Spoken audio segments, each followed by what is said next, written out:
It's news time. Information is power. The current. The news headline. Check out the amount every Nigerian citizen is owing due to the country's debt. Buhari says everybody will smile, and Jega talks about INEC. According to professionals, every Nigerian citizen is a debtor as far as the country is yet to clear our debts. The country, led by the APC political party, have been heavily criticized both in the first and current second tenure. The President Muhammadu Buhari's administration came in a time when there is inflation, severe recession, hardship and sufferings. Coupled with the coronavirus pandemic era, the continuous attack by unknown gunmen, Boko Haram and other terrorist groups in Nigeria, saying that the country needs divine intervention.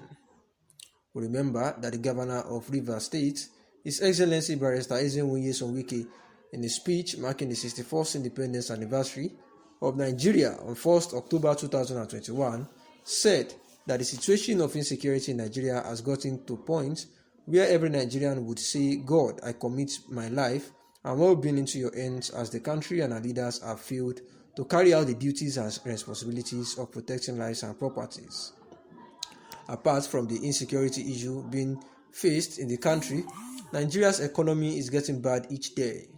The citizens complain of no good job as they still have to pay bills to survive in the country with the harsh life conditions. It is no longer news that the nation is in serious debt under the President Muhammadu Buhari-led administration, and they have been borrowing money in order to continue with the country's well-being. According to leadership news, with the present level of Nigeria's debt, every Nigerian citizen in the country is currently indebted to the tune of $157, which when converted to Naira gives a total sum of 64,684 Naira. This is the exact money every Nigerian citizen is owing, following the debt of country which was signed by President Muhammadu Buhari. The said money is twice the amount of money in the minimum wage of the country, which is 30,000 Naira. President Muhammadu Buhari has renewed the determination of his administration to uplift the quality of life of Nigerians through aggressive implementation of humane and gender-responsive budgets, as well as security measures to check criminal activities in the country.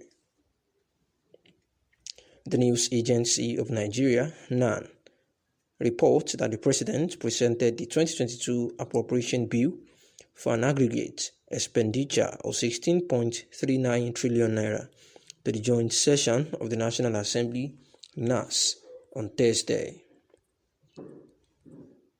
The President described the 2022 appropriation, which was earlier approved for presentation to NAS, that is the National Assembly, by the Federal Executive Council, FEC, on October 6th as budget of economic growth and sustainability.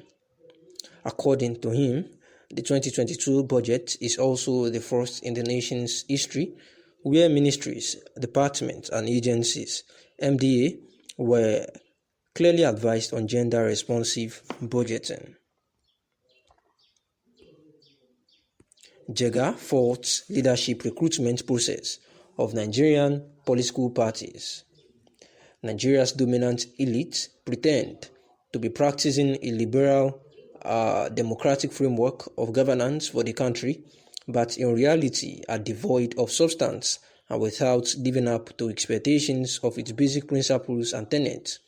Professor Atahiru Jega, former chairman of the Independent National Electoral Commission, INEC, Jega said this is the maiden lecture of Kwara Visionaries Network for Rural Development held in Ilorin on Saturday at the University of Ilorin Auditorium with the theme Politics, Governance and Leadership Recruitment on 21st Century Democracy.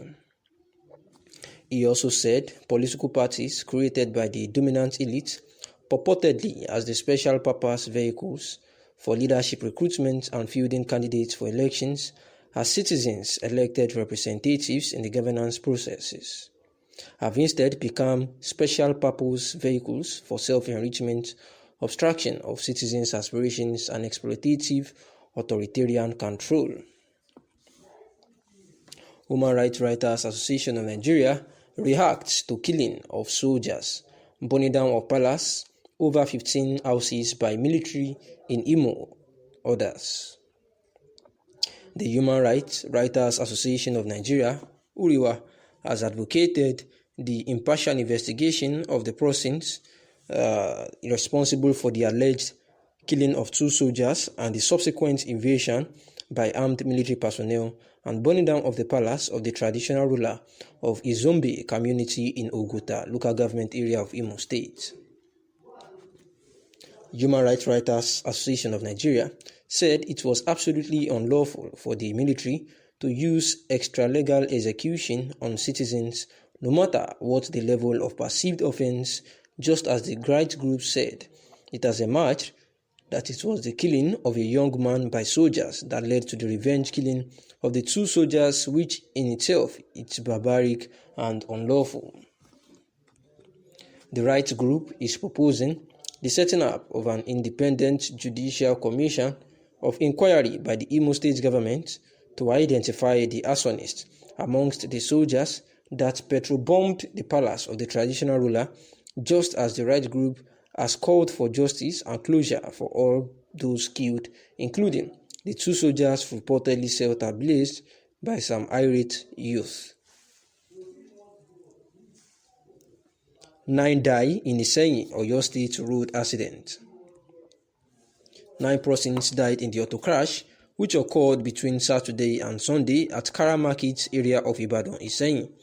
Public Education Officer of the Federal Road Safety Corps, Oyo State, Paul Okodua, confirmed the figure on Sunday.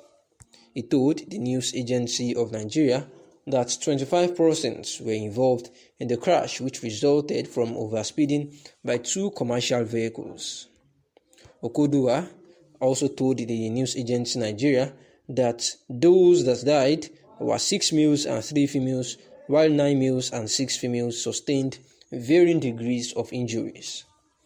And the news analysis.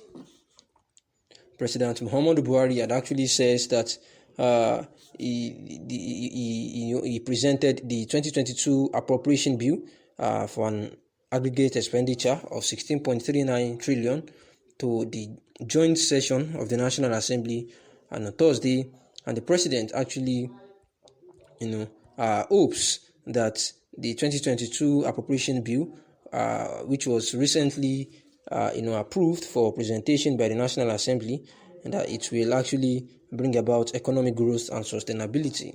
And according to him, says that the budget is also the first in the nation's history where the ministries, departments, and agencies were clearly advised on gender-responsive budgeting.